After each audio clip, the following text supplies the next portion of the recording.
എൻ്റെ ജ്യോതിഷ പ്രോഗ്രാമിലേക്ക് എല്ലാവർക്കും സ്വാഗതം. പൂയം, ആയില്യം, മകം, പൂരം, ഉത്രം, അത്തം ഈ നക്ഷത്രങ്ങളുടെ വിഷുഫലമാണ്.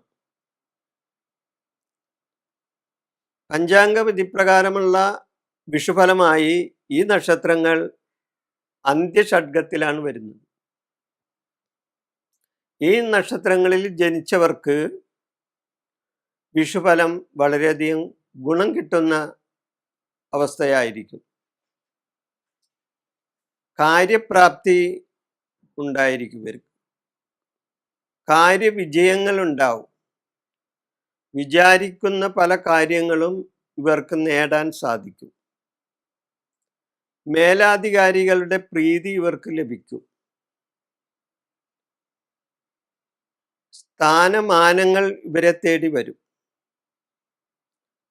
കർമ്മ പുരോഗതി ഉണ്ടാകും. പ്രവൃത്തി ഗുണങ്ങൾ കിട്ടും. ധനപരമായി നേട്ടങ്ങൾ ഉണ്ടാകും. ധനപരമായിട്ടുള്ള നേട്ടങ്ങൾ പ്രതീക്ഷിക്കാതെ തന്നെ ഇവർക്ക് ധനപരമായ നേട്ടങ്ങൾ ഉണ്ടാകും. സൽകീർത്തി കിട്ടും. അംഗീകാരങ്ങളും ആദരവും ഇവരെ തേടി വരും. അപ്പൊ മൊത്തത്തിൽ നോക്കുമ്പോൾ പൂയം, ആയില്യം, മകം, പൂരം, ഉത്രം, അത്തം ഈ നക്ഷത്രങ്ങൾക്ക് വിഷുഫലമായി വളരെയധികം നേട്ടങ്ങൾ ഉണ്ടാവുന്ന ഒരു സമയമായിരിക്കും.